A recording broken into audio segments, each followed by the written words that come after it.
Hi friends, Hyderabad பிரியாணியாவே வேலை ஜாஸ்தி கஷ்டம் அப்படின்னு தான் நம்ம எல்லோரும் நினச்சிருக்கோம். ஆனால் அதை இவ்வளோ சிம்பிளாக ஈஸியாக வீட்டிலே செம சூப்பரான மெத்தடில் செய்கிறாங்க. இன்றைக்கி நம்ம பார்க்க போகிறது, வாங்க வீடியோக்குள்ளே போகலாம். ஹைதராபாத் எக் பிரியாணி செய்கிறதுக்கு வெங்காயம் வறுக்கிறதுக்கு ஃபஸ்ட்டு எண்ணெய் ஊற்றி வறுத்துருவோம். இப்போ வெங்காயத்தை இந்த மாதிரி நீளமாக கட் பண்ணி வச்சுக்கோங்க. அதை நல்லா இந்த மாதிரி உதுத்து விடணும். ஏன்னா பிரியாணியோட இந்த மெயின் டிஷ்ஷோட இதுவே இந்த வெங்காயம் எந்த அளவுக்கு உதிரியாக இருந்து எண்ணெயில் வதங்குதோ அதான் மெயின் டேஸ்ட்டுக்கே.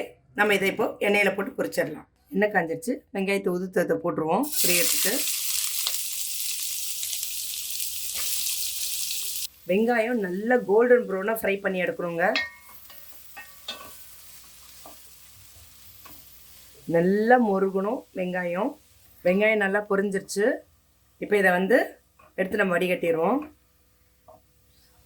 ஜஸ்ட் இந்த மாதிரி ஒரு ஸ்ட்ரெயினரில் வச்சு எடுத்து போட்டுடுங்க. எண்ணெய்லாம் நல்லா வடியிட்டோம். தீஞ்சிற போது தீஞ்சிச்சுன்னா டேஸ்ட் வேறு மாதிரி ஆகிடுங்க. அதனால் தீயாமல் நல்லா வறுத்து மட்டும் எடுத்தால் போதும். அதே எண்ணெயில் கட் பண்ணி வச்சுக்க உருளைக்கிழங்க பொரிச்சிடலாம். நல்லா கோல்டன் ப்ரௌன் ஆகிற அளவுக்கு பொரிச்சுக்கோங்க. ஏன்னா இந்த வெங்காயமும் உருளைக்கிழங்கும் தான் அந்த பிரியாணியோட மெயின் டேஸ்ட்டே.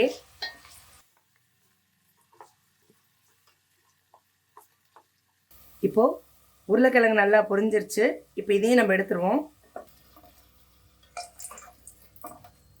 நல்லா இந்த கோல்டனாக ஃப்ரை ஆகிற அளவுக்கு நல்லா ஃப்ரை பண்ணி எடுத்து வச்சுக்கலாம்.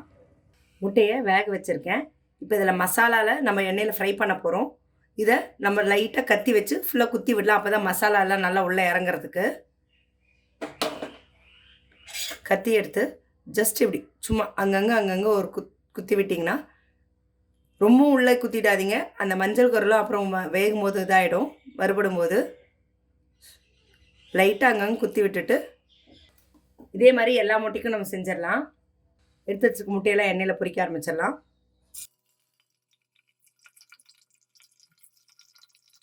ஃபஸ்ட்டு முட்டையை நல்லா எண்ணெயில் போட்டு ஒரு பரட்டி விட்டுடுங்க.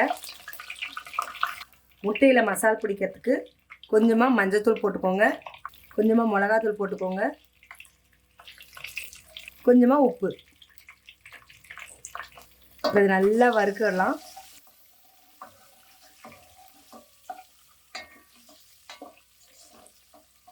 நல்லா மேலே முட்டையில் அப்படியே ஒரு மாதிரி கோட்டிங் மாதிரி ஆகிற அளவுக்கு நல்லா பொரிய விடுங்க. இப்போது முட்டையும் நல்லா அதே எண்ணெயில் நல்லா வறுத்துட்டோம். இப்போ இதை எடுத்துடலாம். ஏன்னா நம்ம இதே எண்ணெயில் தான் பிரியாணியும் செய்வோம். ஆனால் ஒரு டைம் எண்ணெய்லாம் மாற்றாதீங்க. ஸோ அளவாக பார்த்து கரெக்டாக ஊற்றிக்கோங்க. பத்தலைனா கூட மறுபடியும் பிரியாணி தாளிக்க ஆரம்பிக்கிறப்ப ஊற்றிக்கலாம். நிறைய ஊற்றிட்டிங்கன்னா பிரியாணி ரொம்ப ஒரு மாதிரி டேஸ்ட் ஒரு மாதிரி மாறிடும். ஸோ இப்போ இதெல்லாத்தையும் எடுத்துருவோம். இது அப்படியே எண்ணெய் வடிய விட்டுருவோம். இது தம் பிரியாணின்றதுனால நம்ம நார்மலாக செய்யலாமல் ஒரு பாத்திரத்தை தண்ணி வச்சுப்போம். தண்ணி வச்சுட்டு 2 பச்சை மிளகா, ஒரு பிரியாணி இலை, 2 ஏலக்காய், கொஞ்சம் சீரகம், இதை நல்லா கொதிக்கட்டும். இது நல்லா கொதித்ததுமே நம்ம பாஸ்மதி அரிசி இதில் கொட்டி நம்ம தனியாக பாயில் பண்ணிட்டு தான் அது கூட சேர்க்க போகிறோம். தண்ணி லேசாக கொதிக்க ஆரம்பிக்குது. இந்த ஸ்டேஜ்லேயே நம்ம ஊற வச்சிருக்க அரிசியை போட்டுலாம். ஊற வைக்கணும் ரொம்ப நேரம்லாம் இல்லைங்க. நீங்கள் பாத்திரத்தில் தண்ணி ஊற்றி வைக்கிற அந்த நேரத்தில் நீங்கள் கழுவி ஊற வச்சாவே போதும். ஆனால் பாஸ்மதி அரிசி சட்டுன்னு வெந்துடும்.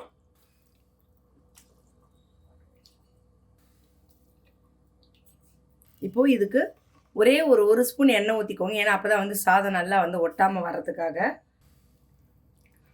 இது கூட லைட்டாக சால்ட் கொஞ்சமாக ஆட் பண்ணிக்கோங்க. என்னதான் நம்ம எக்கில் சேர்க்கும் போது இருந்தாலுமே சாதத்தில் கொஞ்சம் உப்பு இருந்தால் தான் அதில் சட்டுன்னு பிடிக்கும். ஸோ அதுக்காக நிறைய இல்லாமல் கொஞ்சமாக மட்டும் உப்பு போட்டுக்கோங்க.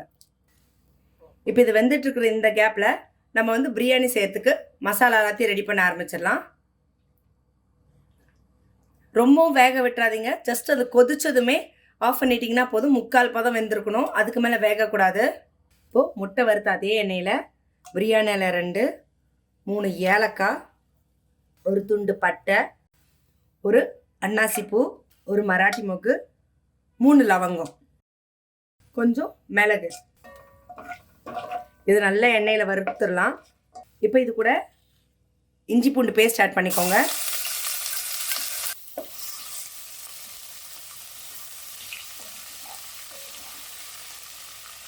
நல்லா வந்து எண்ணெயில் வதங்கட்டும். இப்போ இது கூட அரைச்சி வச்சுருக்க தக்காளி ஆட் பண்ணிடலாம். இப்போ இது கூட மசாலாலாம் ஆட் பண்ணிடுவோம். 1 டீஸ்பூன் மிளகாத்தூள், 1 டீஸ்பூன் தனியாத்தூள், 1/2 டீஸ்பூன் சீரகத்தூள், கொஞ்சமாக உப்பு.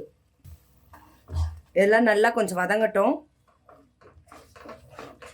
இது கூடவே 4 கீறி வச்சுருக்க பச்சை மிளகா, நல்ல எண்ணெயில் இது நல்லா பச்சை வாசம் போகிற அளவுக்கு வதங்கட்டும். ஏன்னா எந்த அளவுக்கு அந்த எண்ணெய் பிரிஞ்சு வருதோ அப்போ தான் அந்த டேஸ்ட் வந்து ஃப்ளேவர் சூப்பராக இருக்குங்க.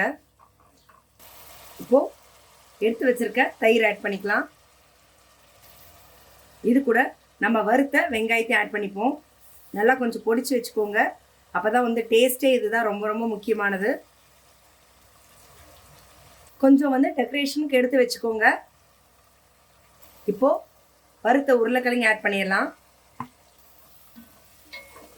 நல்லா அந்த எண்ணெய் பிரிகிற அளவுக்கு நல்லா வதக்கிக்கோங்க. இதை இப்போது நம்ம எடுத்து வச்சு இந்த முட்டையை ஆட் பண்ணிக்கலாம்.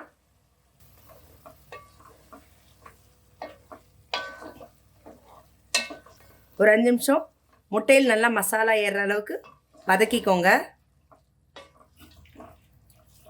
பார்க்கறதுக்கே செமையாக இருக்குது. இப்போது அரிசி ரெடி ஆகிடுச்சு. நம்ம அதை எடுத்து இதில் ஆட் பண்ணிடுவோம். சிம்மில் வச்சுட்டு அரிசி எடுத்து இதில் அப்படியே ஆட் பண்ணிக்கலாம்.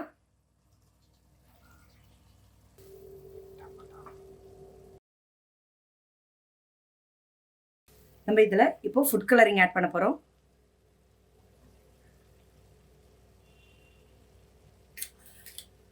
ஃபுல்லாக போடாமல் இந்த மாதிரி அங்கங்கே கொஞ்சம் கொஞ்சம் விட்டிங்கன்னா பார்க்கறதுக்கு இன்னும் அழகாக இருக்கும். இப்போது இது மேலே வறுத்து வச்சுருந்த வெங்காயத்தை ஆட் பண்ணிக்கோங்க. ஃபுல்லாக எல்லா இடமும் படுற மாதிரி.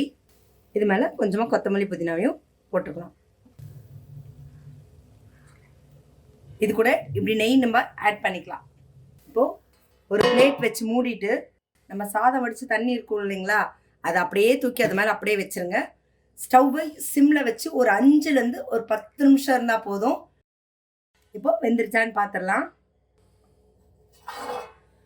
நிஜமாக வாசனை செமையாக இருக்குங்க. சூப்பராக இருக்குது. பார்த்தீங்கன்னா அப்படியே அந்த பிரியாணி மசாலா எல்லாம் அப்படியே கம்பைண்ட் ஆகி சூப்பராக இது ரெடி ஆகிருக்கு. இப்போ இதை பிளேட்டுக்கு மாற்றிக்குவோம். பிரியாணி பார்க்கும்போதே செமையாக வேறு லெவலில் இருக்குங்க. ஸோ நான் சொல்லி கொடுத்த மெத்தட் எல்லாத்தையும் ஃபாலோ பண்ணி கரெக்டாக செய்யுங்க. நிஜமாகவே செம்ம சூப்பர் டேஸ்ட்டான அமேசிங்கான எக் ஹைதராபாத் பிரியாணி வீட்டிலே செஞ்சு ஃபேமிலியோடு ஜாலியாக என்ஜாய் பண்ணி அசத்துங்க.